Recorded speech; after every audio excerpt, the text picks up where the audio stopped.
I just wanted to say before we started, I had a really great time playing Dropzone at PAX. It was probably my favorite game of the entire convention.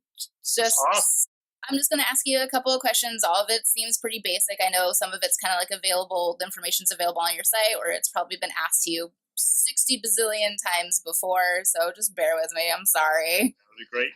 So, Jason, just to confirm, you are the president of Sparky Pants? Yes. Fantastic. That's great. Now, give me a little bit of a background on Sparky Pants. From what I understood during my initial interview with Stuart, was kind of like your studio's we're getting the band back together kind of studio.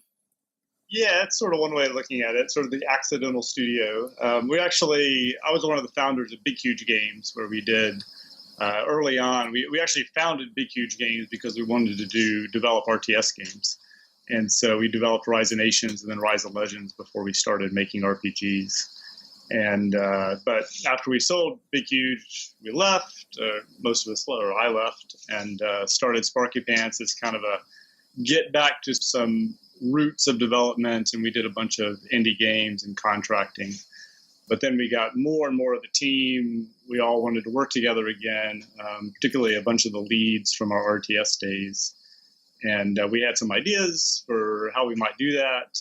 And it was kind of irresistible because we really like working together, pretty incredible bunch.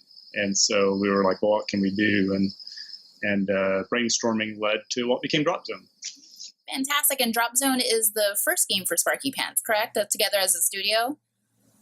Technically, no. I mean, we definitely. I actually co-designed a game called Leap Day with Dan Cook out of Spicebox in Seattle. They're the makers of Triple Town, which many people have probably played. And we also had a number of internal things in development that we were working on. But then when the idea for Dropzone came along and the team started coming together, it took precedence. So all those got put on the back burner. We're still hoping to release some of them. We joke that we want to have a sub-label called Sparky Shorts. That would be great. Be awesome. So sort of, release games that aren't necessarily, they're clearly fun. They don't necessarily have long legs, and they're not developed in that way, but they're a spark of an idea that's really cool, which is a lot of fun to make and a lot of fun to play. In development, but not quite finished yet. So tell me a little bit about Dropzone. What was your goal when you guys first started making this game? So the big thing was, as I said, we started. I was one of the founders of the Big Huge, and we started the company really because we wanted to make an RTS. We loved StarCraft, we loved Age of Empires, and so then we made Rise of Nations, which was really well received. Got a lot of experience doing them, but we weren't playing RTS anymore, and so our kind of the sort of thought of experiment we had was, well, why don't we play them anymore if we like them so much? And we had a bunch of reasons. A lot of it had to do with just time commitment. They can take a long time to play. A lot of us have families now. We don't have time to sit and play an hour and a half game, or maybe a 30-minute game. We never know. They're sort of hard. They were hard to get back into, and they felt like once the sort of main way of playing them has been established, they're kind of played the same way or a similar way again and again.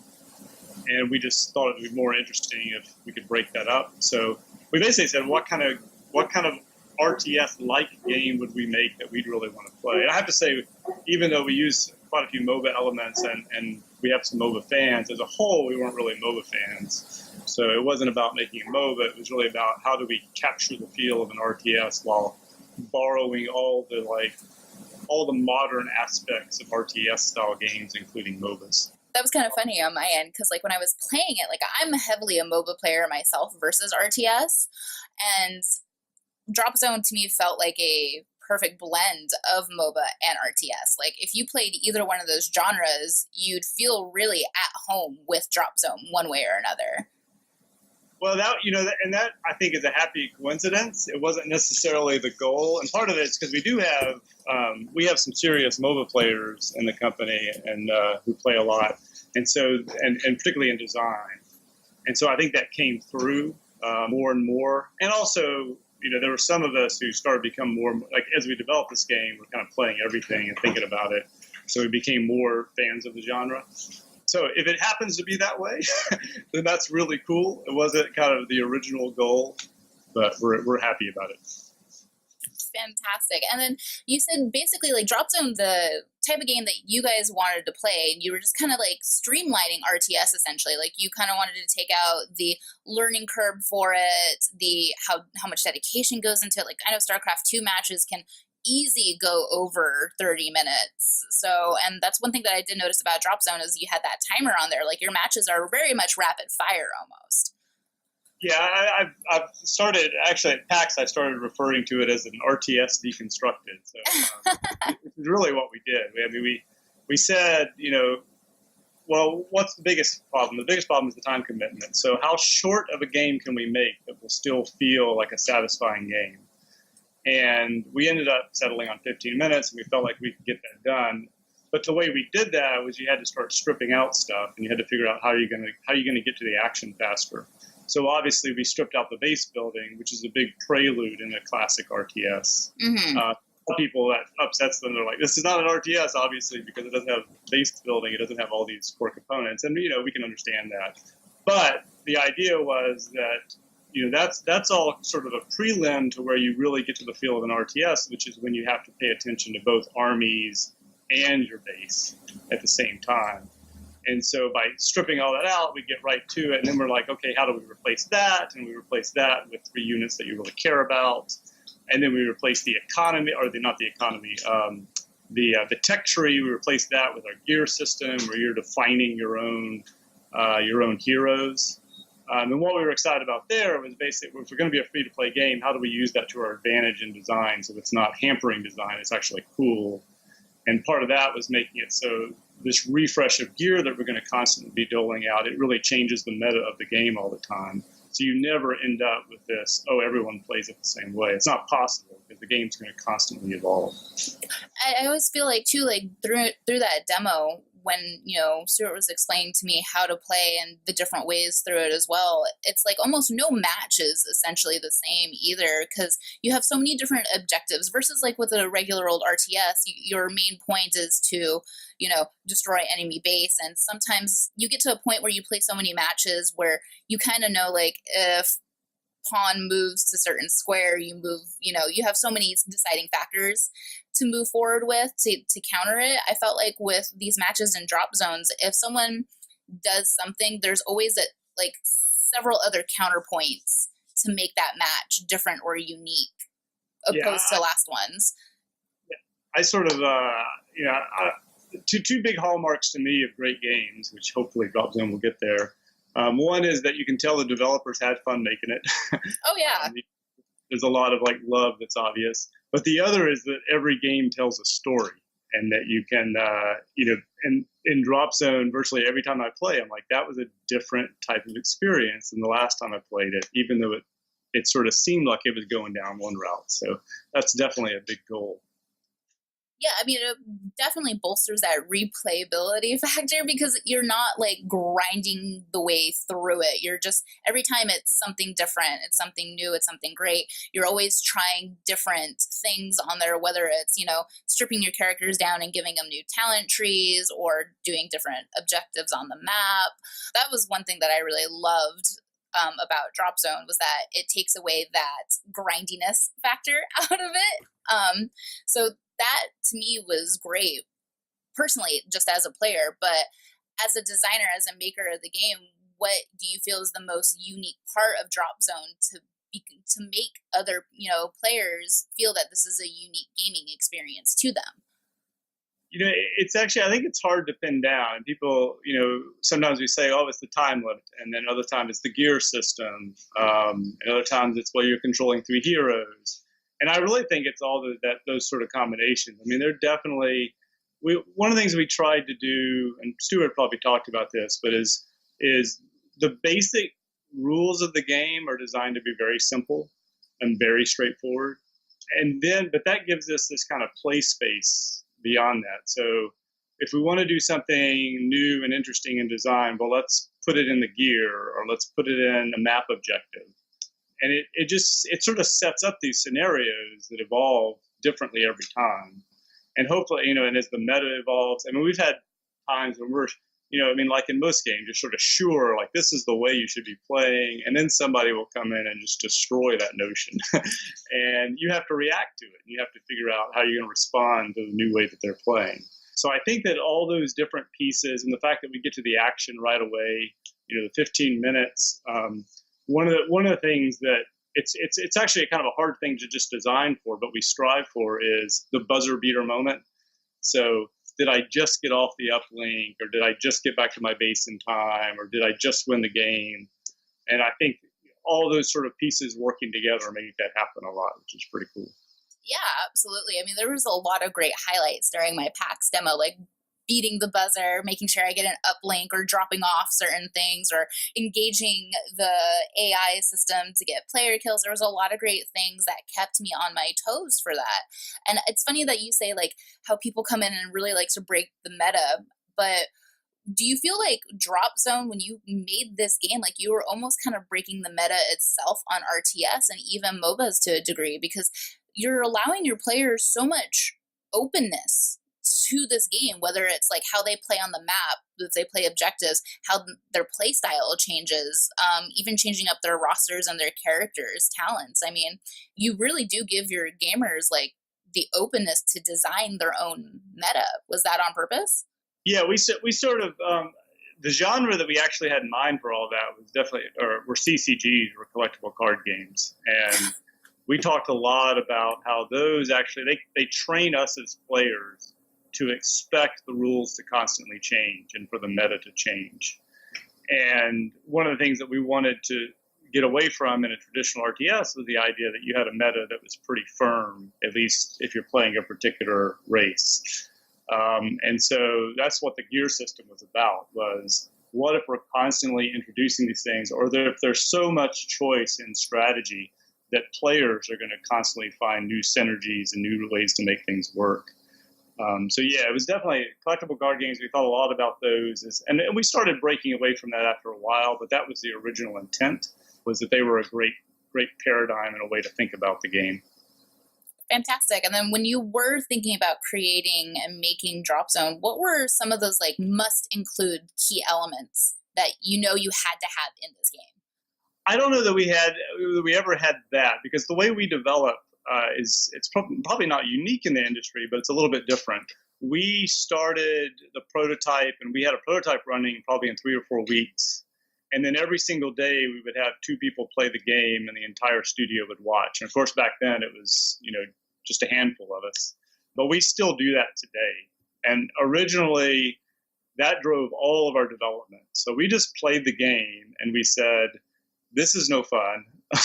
This part's fun. Or often we have to put this piece in next to even understand what's fun, what will be fun next. And so we would really strive to get the next piece in for the very next day. So every day you sort of saw this progress, and the game just evolved from that. I mean, we had, design had initial ideas on how the game would go, but beyond those initial ideas, it just kind of took off from actually playing it.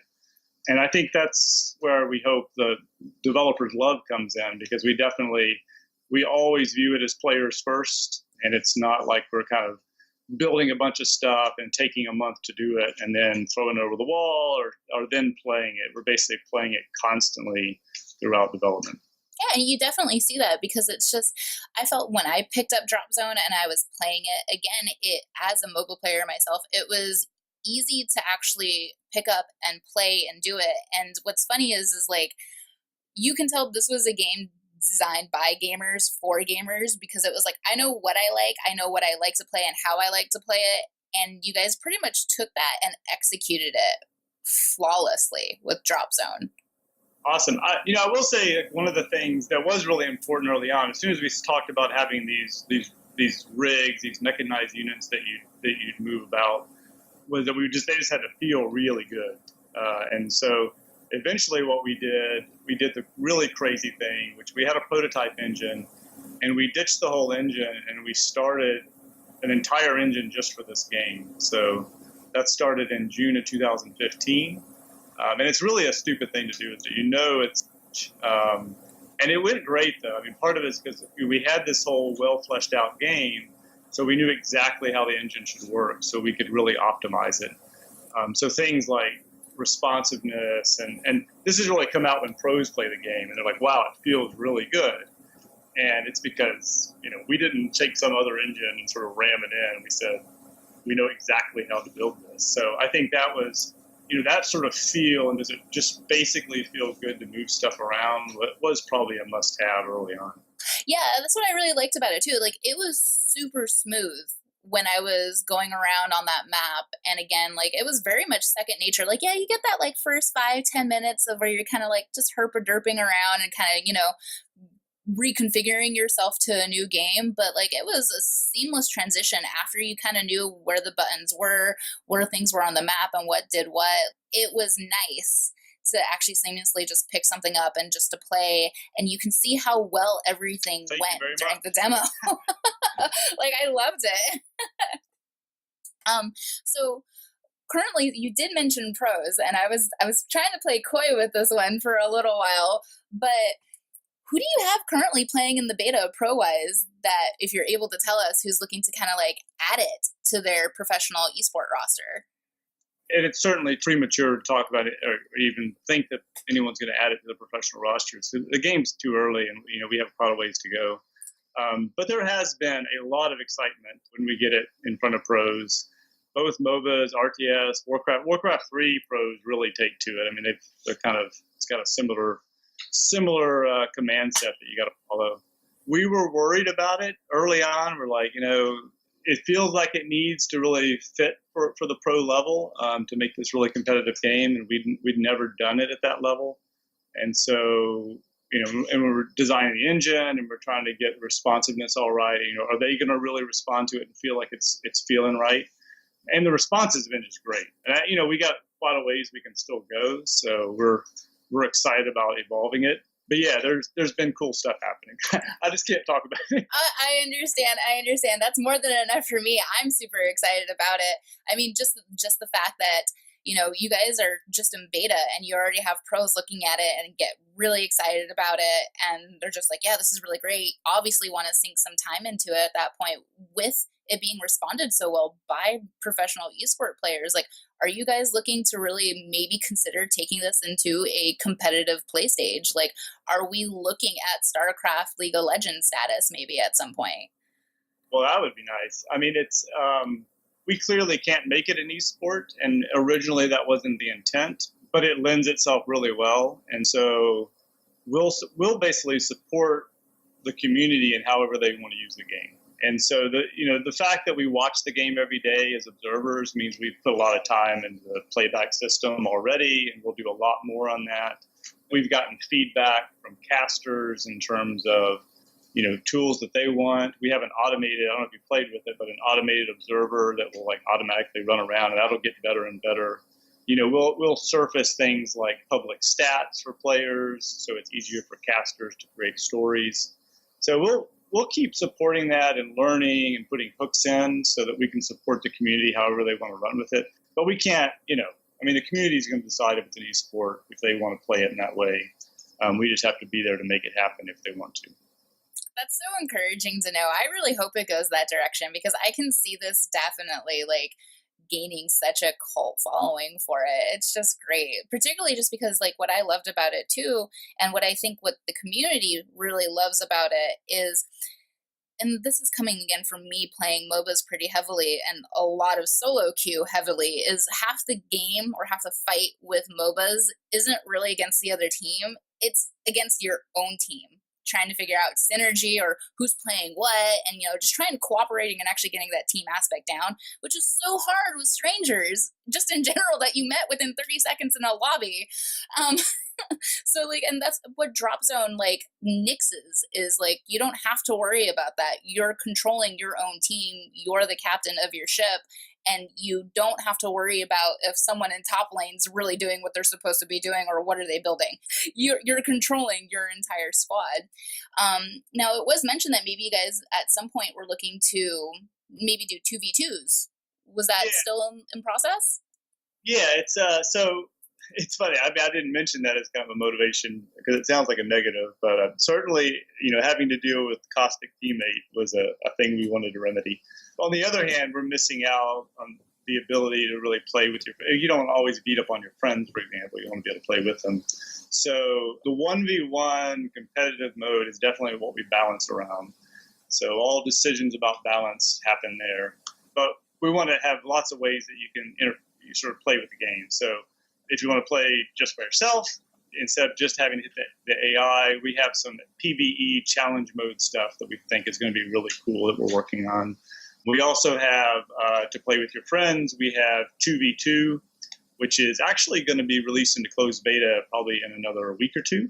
Oh, exciting. We had some lobby stuff to do to make that work, but you'll be able to jump in and play with a friend and get 4 friends together and play. Again, most of that's going to be really the social thing, less so linking up with random strangers, although we may open that up at some point. So that'll be cool. Also co-op 2 players, so being able to do the PvE challenge modes with a friend where you together kind of take on challenges. And one that I really want to get in, which is just from the old RTS classic days, is like 4-player and even 6-player free-for-all, where everyone's for themselves, which again is more of a social thing. It's not really competitive because everyone's ganging up on everyone else. Mm-hmm. But just a way to sort of more casually play. Because it's Dropzone and just intensifies the experience, as you find, right? Like when your teammates in a MOBA, whether you win or lose, it's a little bit diluted. Whereas in Dropzone, it's all you. Yeah.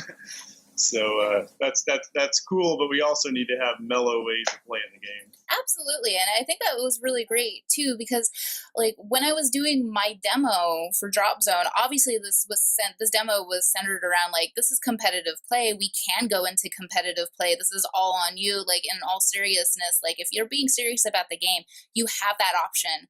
And it's nice to hear that you guys are actually opening up more of the social aspect to Dropzone as well. It's because like I have like those beta keys. I was like, take these guys. These are great. These are great. And like I handed them out to everybody else that's on Mithical and a couple of my other friends. And I haven't I'm telling everyone go play the game, but I can't necessarily play with them. Was probably the biggest drawback. But the fact that you're opening it up socially is great too. So gamers have the option to be solo and be competitive and really win it on their own entire merit. And then also just kind of, be social, have fun, get to know the game a little more, and, possibly get better in a casual setting without the pressure of having to need a win. Yeah, and there's, I like to say right now we have a really highly polished game in many respects, but on the other hand, we're not actually supporting any one type of player super well. So we have a tournament system that we're going to be turning on, and ranked play, so it'll really be able to support the competitive player. Tournaments will be really cool too, because what happens is you register for them, and we can just run them multiple times a day, and then you get seeded into your bracket. So in your bracket, you should have players that approximate your skill, and so it should be a way of having quicker, nicer matching in that way. So you're looking at ranked matches. Yeah, and so we'll also do ranked. We got ranked play coming in as well. So you'll sort of be able to move up in ranks, and again, that will, as the pool grows. We haven't opened up the closed beta a lot, but as we open up more and more, and that's actually one of our bigger challenges is until we open it up a lot, there are a lot of sharks in there right now. Very competitive players, a lot of almost pro level players playing. And they'll just eat people up until I've been eaten up, just a few times. Or I was like, oh, wow, that was over really quick. Yeah. And the game really shines when you get a reasonable match. And we find when players are, with sort of close in rating or reasonably close, then the matches are really close. And they don't get carried away, which is whether you win or lose, I think is really fun. Dropzone, you're sort of like, oh, if I just get a little better, I'll do it. Or, yeah, I just eked out a victory. That was fun. Yeah, no, absolutely. So just to recap for what's available currently in beta, we do have the 1v1s and I guess like campaign, you said maybe at some point would be coming up, or? We try to avoid campaign just because that's sort of a big scope issue for us. It's a lot of content that's hard to sort of keep going. So we're referring to them as challenge modes, and this will include probably some unique maps and unique scenarios and solving problems and trying to get through them. We've also talked about a horde mode where you and your friend can work together and see how many waves you can withstand and go off on missions together and things like that. The other thing that's in now, which is getting a lot of work and attention, and it's definitely not there yet, is just general progression. In a free-to-play game, how do you progress through it? How do you earn things? And it's, our first pass was not the pass we want. So we actually just had a release today, which should open things up more so people get more gear early on and can really start playing with the rest of the game. So with free-to-play games, what are you looking at to actually, I guess, kind of bring in income from it? I know from certain, from other games, it's kind of like, skins or maybe like XP boost, like you drop $5 on, you get a skin, XP boost. Are you going to have something similar in Dropzone skins? Because I'm a big skin buff, I'm not going to lie. Yeah, I was actually for a long time kind of skeptical that sort of vanity items would be something that would be really in demand. But now that I see the kind of stuff that we're coming up with, I think they'll be really cool. So we've got both pilot and sort of default skins for the rigs and for the gear, which are themed. So if you want the Grateful Dead, you can do that, or you want the Hot Rod version, or you want My Little Pony. I mean, there's all sorts of stuff, maybe not trademarked, but which will be really neat. We've got, we're looking at taunts and taunt animations, which are really neat. So you want to see a tank do a backflip, that'll be fun. And then there's some map type stuff that we have going on that will let you put your mark on the map, which will be really neat. So we'll see, which of them are really fun and really cool and people like, and we'll double down on those. So those on the vanity side, that's really what's going on. And then there's progression for gear and pilots, and we're trying to get the right balance so that it's if people have the time and they really want to spend it on there, then they can definitely get all of that and make that happen without having to spend anything. That's really important to us. Oh, absolutely. I'm the same way as well. I mean, like, I feel when you do have that initial grind and you're not paying for some items, you actually get better at the game just because you're clocking in those hours. So it sharpens your knives, per se, for players. So vanity items, and we're looking at some progression as well. That's fantastic. You can't go wrong with vanity items. I'm highly encouraging these. Yeah, I've been Stuart never wants to do it. He'll reject it, but we keep pushing on pets. So we got some pet ideas be on the back burner here soon. Pets are good too. Stuart, do it. I'm a big vanity person on that one. That's great. So that's what we're looking at for free to play. I mean, it's always one of those like iffy areas that you want to discuss, but that's good to know. Thanks for sharing.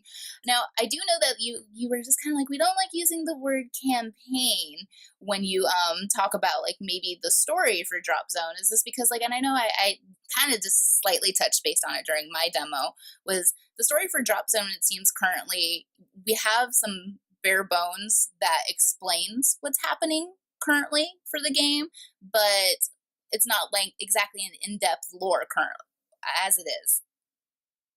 Yeah, maybe it's too much how the sausage is made, but when we think of campaigns and development, we think of a lot of development resources going into something that people only see once. Okay. And so one of the things we want to do is we want to have a rich lore and a rich backstory that we pull from in everything that we're doing. And we want the players to discover that over time, or all of us to discover it over time and discover those pieces.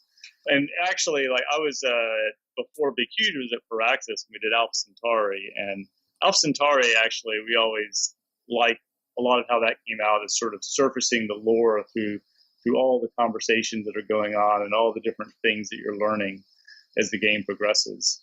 And so we'd like to develop that, and that's something we can do for a long period of time. And so we definitely have a rich story and a narrative, and we hope that will surface when you're getting gear, when you're getting pilots, and the things that are said.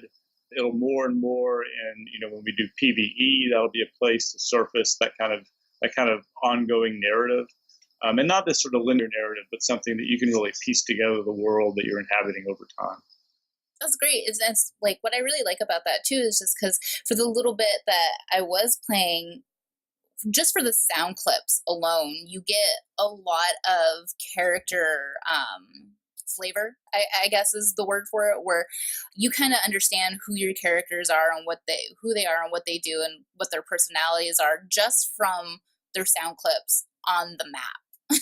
So you can definitely hear, like Widget's personality and everyone else's as you're playing, and you can tell, exactly what they do and how they encompass in Dropzone just by playing a match alone and listening to the character sound clip. So I'm really excited to be able to play progression and be able to pick up, more lore about Dropzone and the world that's on there and the foundation that you guys are building without it not necessarily being like spoon fed to me like it was in World of Warcraft, where it was like, here's the big story, read all the text. Yeah, well, that's the goal. So hopefully it also allows us to, by having kind of these underpinnings, it just, when we come up with something new and cool we want to do, we can usually find a way to fit it in there, and then we can write the story around that as we go, which is cool. Were you hoping that maybe like once you immerse your gamers more into Dropzone and you feed them more of the lore and they understand everything that's there, that maybe at some point the lore itself, your story for Dropzone, would influence your future gameplays, like future campaigns, progressions, maybe story events within the game? Oh, certainly. I mean, I think it's just, the fun thing is building up a world that people feel like they know and understand and like it's always been there. And once you do that, it'll definitely influence. It'll influence the type of gear we do. It'll give ideas. It's the same way when we play the game a bunch with a certain set of gear and certain pilots. Then brainstorming is very easy. Everyone's like, hey, I wish I could do this and that, and it would counter what was going on there. And this had new ideas. So in the same way with the story, as the story unfolds and we get it out there, we can say, hey, this would be cool because it would fit into this part of the narrative, or it seems like this faction would have this type of thing. Absolutely. And I'm actually really excited for when you tell me more about Dropzone, because the story, from what I hear or from what I understood, is great. Like, humanity has found a new energy source, and now at this point it is a full-on war zone just to go ahead and get the energy source. So not only do you have factions to worry about, but you also have third-party alien source that you're just kind of essentially farming off of. Yeah, and every time we keep seeing news out of NASA on things going on in Europa, so we're all excited about it. We're like, oh look, it's true. That's fantastic. And then I just have a couple last questions to wrap things up. Just in personal opinion, what do you think was the hardest thing for you guys to accomplish when creating and designing Dropzone? Like, what was your biggest challenge with the game? I think the two biggest challenges are probably that there's a little bit of a learning curve that, when people have gone from RTS to MOBAs, and now we're introducing these three units, and people refer to them as Lost Vikings, although here both players have to play with them. There's a learning curve there, that trying to figure out how to keep things familiar in terms of interface and yet providing new ways to interface with those so that they feel natural and they're as easy as we can make them. That's certainly a challenge. It's mostly a perception thing. It doesn't take players real long to sort of get into that, but that's a thing. And I think the other is, sci-fi and robots and all of that can seem really cold and can be actually hard to get the personality that we want into things. And so there's a couple of things that we really strive for. One is, even though the backstory is almost hard sci-fi and our renderer is really high-end, we try to keep things light in terms of effects and visual stylings. We refer to it as borderline comic. We just want it to be a little more fun and light and relatable. Oh yeah, it's definitely flashy. I love it. Like, I love that how for your art direction for this story, you have pretty much humanity fighting against itself, doing what humanity generally does.